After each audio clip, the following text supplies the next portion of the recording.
Vietnam హాలాంగ్ బేలో ఘోర పడవ ప్రమాదం చోటు చేసుకుంది. దాదాపు 28 మంది గల్లంతైనట్టుగా తెలుస్తుంది.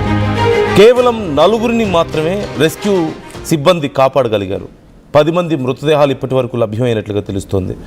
ప్రమాద సమయంలో బోట్లో మొత్తం 32 మంది ఉన్నారు. మరొక 3 సిబ్బంది ఉన్నారు. ప్రమాదానికి గురైన వారందరూ కూడా తెలుగు వాళ్లే అంటూ తెలుస్తోంది. సహాయం కోసం మంత్రి నారా లోకేష్కు ఇప్పటికే ఒక ట్వీట్ కూడా చేశారు. ప్రమాదాన్ని వియత్నాంలోని ఇండియన్ ఎంబసీ కూడా ఇప్పటికే కన్ఫర్మ్ చేసింది. ప్రమాదానికి గల కారణాలపై ఇప్పుడు దర్యాప్తు చేస్తున్నట్లుగా వెల్లడించింది. హో చి మిన్ హానోయ్ సిటీల్లో సహాయక కేంద్రాలను ఏర్పాటు చేశారు. హెల్ప్ లైన్ నంబర్లను రిలీజ్ చేసింది ఎంబసీ. మృతులంతా సెల్ ఫోన్ డీలర్లుగా గుర్తించారు. మీకు ఆ ఘటనకు సంబంధించిన విజువల్స్ నేను స్క్రీన్ మీద చూపించే ప్రయత్నం చేస్తున్నాను. కానీ ఆ విజువల్స్ అన్నీ చాలా భయంకరంగాను హారిబుల్గాను ఉన్నాయి. అక్కడ మృతుల యొక్క ఆర్తనాదాలతోనూ అలాగే మృతదేహాలతోనూ చల్లా చెదురుగా పడి ఉండడంతో చాలా గందరగోళంగా ఉన్నాయి. అందుకే నేను మీకు క్లియర్గా చూపించడం లేదు. అయితే ప్రమాదం జరిగిన సమయంలో అక్కడ సహాయక చర్యలు ఎలా ఉన్నాయి అనేది ఒకసారి నేను మీకు ఆ విజువల్స్ చూపిస్తాను. ఒక్కసారి మీరు చూడండి. ఆ ప్రమాద ఘటన జరిగిన తర్వాత అక్కడ సహాయక చర్యలు ఎలా జరుగుతున్నాయో మీకే అర్థమవుతుంది. Má còn kẹt cái chổng gì đóng luôn á, trong chết lắm, đụ mẹ chết lời luôn, trong chết lắm. Má còn kẹt cái chổng nhiều lắm. Có người Việt Nam mà nó ghép cùng chóc luôn á, trong chết lắm, đụ mẹ chết lời luôn, trong chết lắm.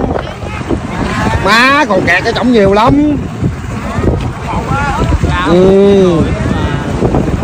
Có người Việt Nam mà nó ghép cùng chóc luôn á, trong chết lắm, đụ mẹ chết lời luôn, trong chết lắm. Má còn kẹt cái chổng nhiều lắm. అక్కడ పరిస్థితి ఎంత భయంకరంగా ఉందో మీరు చూస్తున్నారు. హోచి మిన్ హానోయ్ సిటీలో ఇప్పటికే సహాయ కేంద్రాలను ఏర్పాటు చేసి టోల్ ఫ్రీ నంబర్స్ను కూడా రిలీజ్ చేశారు. ప్రమాదానికి గల కారణాలకు సంబంధించి ఇప్పుడు విచారణ జరుగుతున్నట్లుగా తెలుస్తోంది.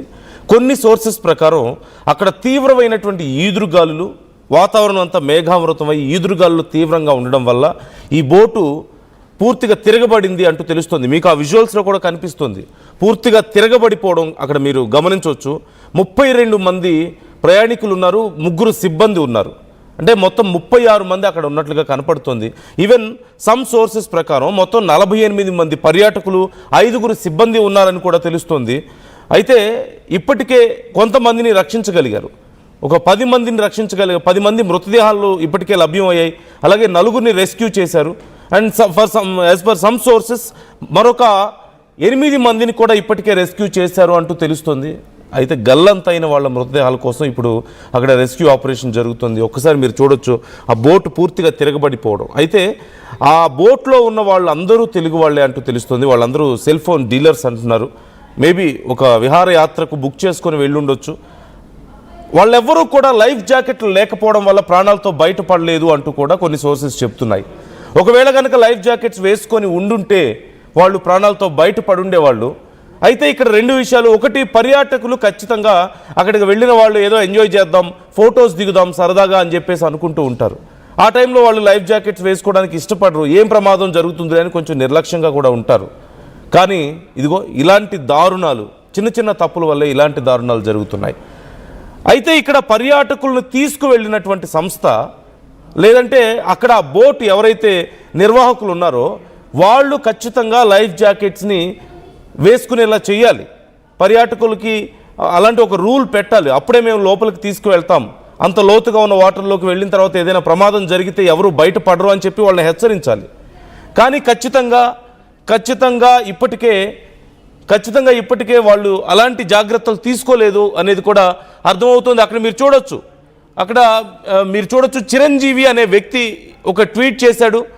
At Nara Lokesh sir please help అంటూ అక్కడ అతను రిక్వెస్ట్ చేస్తూ ఓషియన్ ప్లేర్ ఐలాండ్ వియత్నాం అన్న దయచేసి మన ఆంధ్ర వాళ్ళు ఉన్నారు అండ్ తెలంగాణ వాళ్ళు కూడా ఉన్నారు, మొత్తం 30 మెంబర్స్ ఉన్నారు.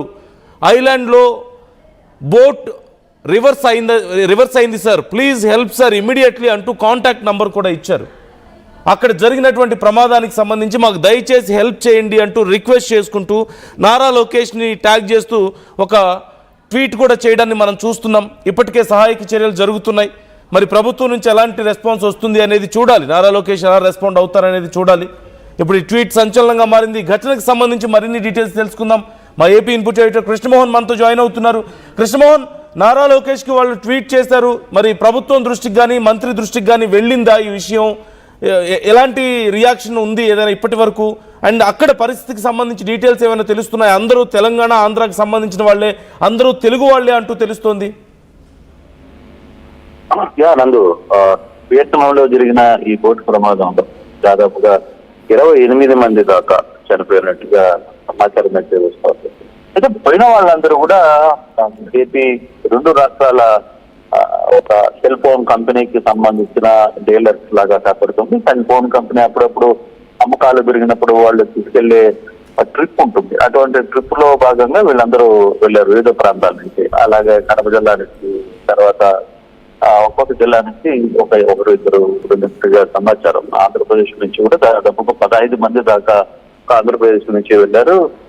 మరోవైపు తెలంగాణ నుంచి కూడా మిగతా వాళ్ళు వెళ్ళినట్టుగా మొత్తం 33 మంది ఈ ప్రమాద సమయంలో 33 మంది ఉన్నారు.